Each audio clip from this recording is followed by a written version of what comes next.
अस्सलाम वालेकुम नाज़रीन, मैं हूँ आपकी होस्ट ज़ोया काज़ी और आप देख रहे हैं ज़ोया काज़ी ऑफिशियल। नाज़रीन, जैसा कि आप जानते हैं कि ये मेरा पर्सनल चैनल है ताकि मैं आप लोगों के साथ कनेक्टेड रहूँ। तो इसमें मेरे बहुत सारे मुफीद टॉपिक्स हैं जिससे आप घर बैठे अपनी सेहत का ख्याल रख सकते हैं। आज का टॉपिक जो मैं आपके साथ डिस्कस करने वाली हूँ वो यंगस्टर्स से रिलेटेड है। ऐसे यंगस्टर्स जो कि अपनी टाइमिंग की वजह से बहुत ज़्यादा प्रॉब्लम में है, क्योंकि बहुत सारी आजकल की जनरेशन है जिनको टाइमिंग का इशू होता है। किसी को 10 सेकंड होता है, किसी को 15 सेकंड, जिसकी वजह से वो बहुत ज़्यादा ज़हनी तनाव में रहते हैं। और इसकी वजह है आजकल का फास्ट फूड। फास्ट फूड की वजह से आप लोगों की जो जिनसी सेहत है वो मुतासिर हो रही है। इसलिए कोशिश करें कि अपनी जो ग़िज़ा है उसको हेल्दी मोड पर लेकर आएँ। लाइक दैट फ्रूट्स खाएँ, सैलड्स खाएँ, सब्जियाँ ज़्यादा खाया करें, दूध पिया करें, फिश खाएँ। ये आपके लिए बेहतरीन ग़िज़ा है। बनिस्बत इसके कि आप डाइट मतलब जो है अपनी स्टार्ट कर दें, इसको लेके चले जाएँ जंक्स फूड पर, ऑयली फूड्स पर, स्पाइसी फूड पर।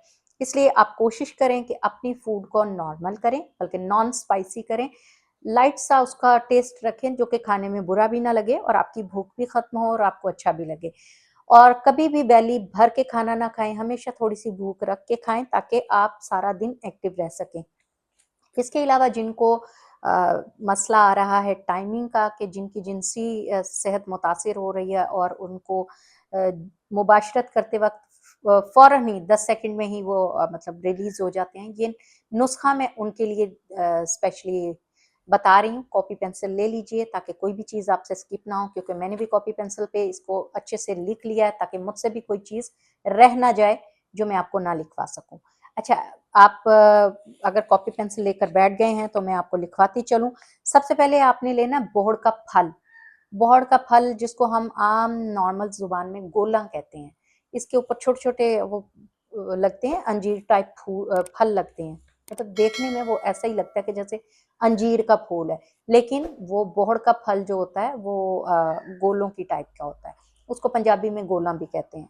ये आपने 50 ग्राम लेना है। अच्छा, मैं जितनी चीज़ें आपको लिखवाऊँगी उनकी क्वांटिटी 50 ग्राम होगी। अगर किसी की चेंज हुई तो मैं उसमें आपको मेंशन कर दूँगी। फिर लाजवंती लेनी है आपने 50 ग्राम, ताल मखाना लेना है, ये भी 50 ग्राम, सफ़ेद बामल लेनी है, ये भी 50 ग्राम, ज़ाफ़रान आपने लेना है 20 ग्राम।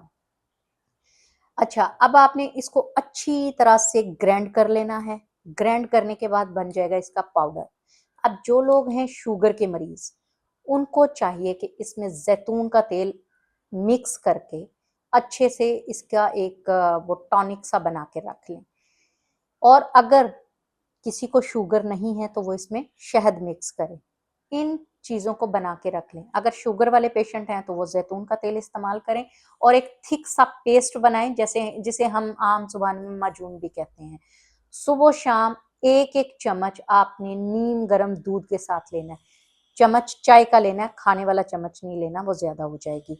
तो चाय का चम्मच आपने एक सुबह और एक शाम नीम गरम दूध के साथ, दूध चाहे 1 कप ले लें आप, 1 गिलास ले लें, वो आपकी अपनी मर्ज़ी है। बार-बार बता रही हूँ, शुगर वाले मरीज़ इसमें शहद बिल्कुल नहीं डालेंगे, वो ज़ैतून का तेल इस्तेमाल करेंगे। और जो बीपी के पेशेंट्स हैं, वो ज़ैतून स्किप करके ये हनी ले सकते हैं। लेकिन अगर उनको बीपी के साथ शुगर भी है, तो वो सिर्फ़ और सिर्फ़ पाउडर पानी के साथ या दूध के साथ फाँक सकते हैं। इसका कोई साइड इफ़ेक्ट नहीं है। तो इससे आपकी टाइमिंग भी बढ़ जाएगी, आपकी सेहत भी अच्छी होगी और आपके चेहरे पर ग्लो भी आना शुरू हो जाएगा। तो उम्मीद है नाज़रीन आपको ये वीडियो ज़रूर अच्छी लगी होगी। काइंडली बहुत सारा अपना ख़्याल रखिएगा। हमारे चैनल को सब्सक्राइब भी कर दें, लाइक कर दें, शेयर कर दें, बेल आइकन का बटन दबा दें, ताकि हमारी इन्फॉर्मेटिव वीडियोज़ आप तक पहुँचती रहें। अल्लाह हाफ़िज़।